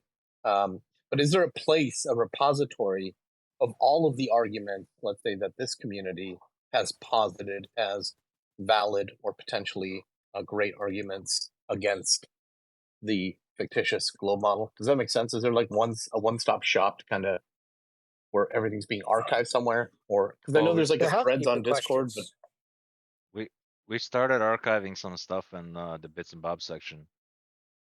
Like we're even archiving a lot of the stuff 10th Man is posting, like the images he shares. So, and that's thanks to B is a Buzz. He's the one that's very diligent with this. Or B with a Buzz, like saying B is a Buzz. Is that Master B? No. No. What? Master B. I don't know. I just always hear them say I put it in Master B. So No, cool. that's a Skype channel. privileges for that. Oh, okay. I was gonna say, what is B getting you to call him these days? Master D. Look, I'm new. I'm gonna ask some dumb questions. Okay, Righteous? Just deal with it. you're Okay. good. You're good. You're good. No, Are you in listen, that Ontario? used to drive me crazy. Hold on. That used to drive me crazy. I would be just watching a show at the time before I even called in. That's the only good thing for that lockdown. It forced me to get involved because I was so freaking bored. But when they used to say it's in Master B, I'd be like, what the hell is Master B? And Chalk said, it's just a channel. It's just a thing on Skype. Yeah, and it's the same thing. When I started first watching Nathan, they kept talking about rumpus, right? Are you rumpusing me? And I'm like, then I realized they were also, since rumpus actually does mean cause a kerfuffle, you know. And then they were also talking about a person who had used the name rumpus, and it was just like, that is a little bit confusing if you don't know what they're talking about. Yeah, when you're new to the show, absolutely. You wouldn't know what the hell they're talking about. But Rumpus is, well, supposedly a person. The Adam Meekin doesn't think he is. Thinks he's a character. But he's a proven liar. That's why he doesn't come on here anymore. He's not allowed. But he used to, that was his name, Rumpus. Because you would not even, it was so frustrating. Righteous, you know. In Discord, you couldn't hear a freaking word when Nathan was talking because Rumpus would just continually talk and you wouldn't shut up in Discord. Well, what was beautiful about Rumpus being here was he sounded like someone so intellectually superior to Nathan. And I'm sure Nathan would agree with that in his accents and his voice. You could tell this guy's been to high level universities, studied high level education. And yet, the things that Rumpus was resorted to saying because of his religious belief were preposterous, were laughable. So, and I miss him, I'll be honest. I do miss him. I think he was here too often. So he was quick to burn out on him. But well, we're trying to get him back, but he's not allowed on Nathan's show. He can be allowed on the Discord for you guys because he's like a celebrity among the Every crew, right? So a lot of people would probably want to talk to him. I think. I'm not sure. I don't even think Baller just want to talk with him anymore. I did feel bad for him one time because he was like, I'm trying to get in 24/7 and I just can't seem to get in. He was like a lost little puppy with nowhere to go. Oh, the Rumpus. What a character. I've heard that a few times too, 24/7. It sounds like it might be another Discord or something. Right. Oh, yeah, I forgot 24/7. You're like that too. Yeah, that's in Discord. Do you have the link for that, Righteous? It's in I don't have we the got a link. section on the server to other servers. So it's in the Okay. bits and bobs section. Just you'll find out other FE servers there and so on and so forth. Okay, cool. There's a lot of good guys on there, but they also talk a lot of nonsense. So when they're talking nonsense, I usually leave. I haven't been there in a while, but yeah, there's some good guys in there. well, there's a lot of Americans. So if you like Americans, then Well, they are Jin's in blood there hungry too. as well. Well, Jin is originally from the UK, correct? Yes. Yeah, Jin's in there all the time. QE goes in there. six egos in there, which I can't wait for the trial. I cannot wait for the trial. Wow. Which is going on trial. QE's putting him on trial for treason. Oh.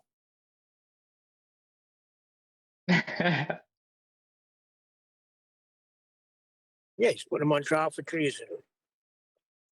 Happening in July.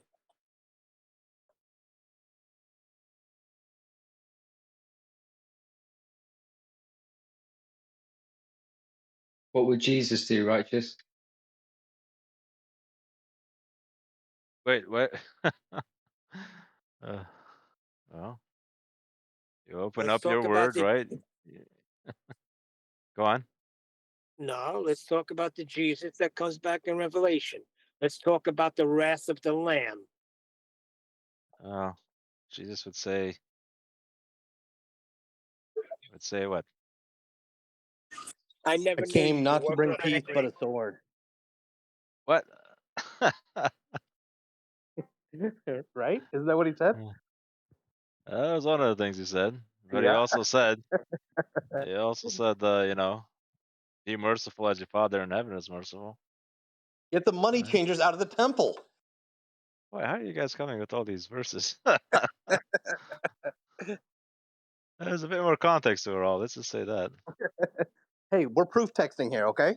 I mean, it is good that we're taking the whole counsel of God, His word together, right? Not just quote mining. That is good. But you do got to take it all in.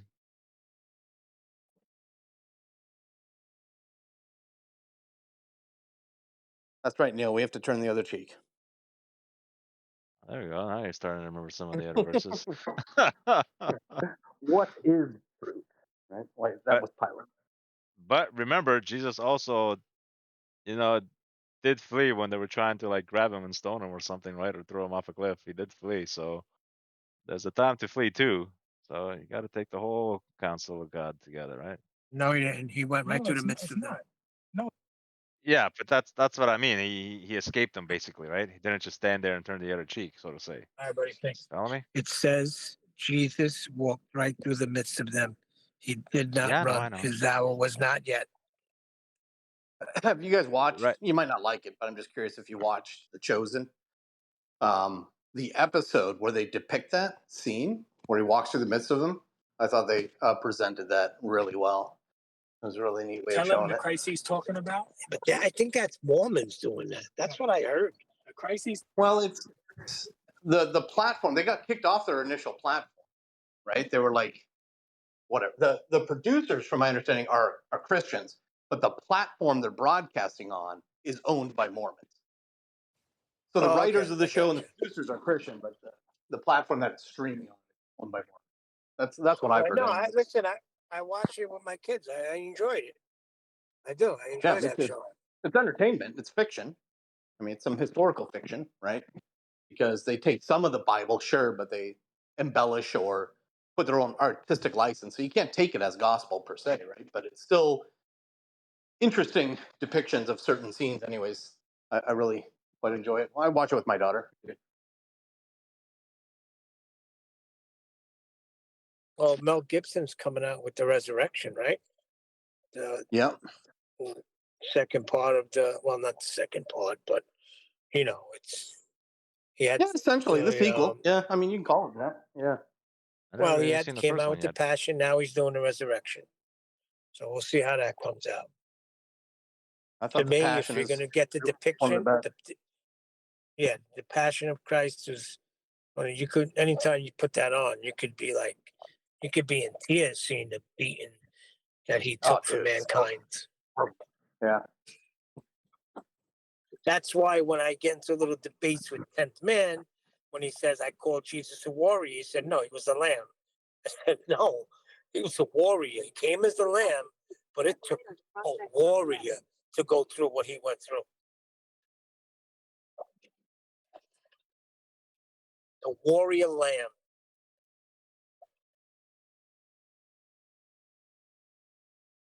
Like a militant black swan. No, he was militant towards the religious system, wasn't he?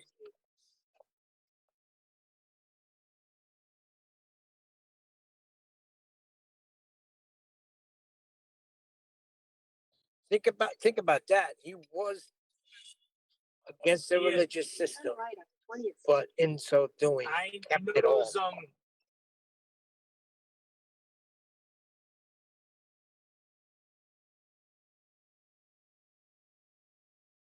Hmm.